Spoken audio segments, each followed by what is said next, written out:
কোরবানির জন্তুর শরীরে যত পশম থাকে প্রত্যেকটা পশমের বদলে এক একটি নেকি পাওয়া যায়।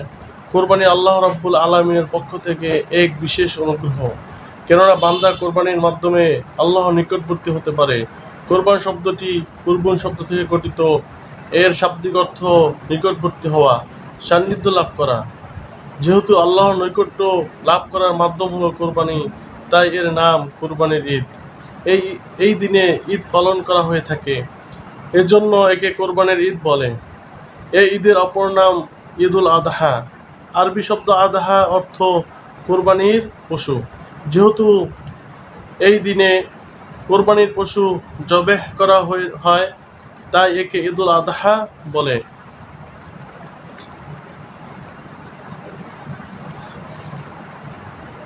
10 জিলহজের ফজর থেকে 12 জিলহজের সন্ধ্যা পর্যন্ত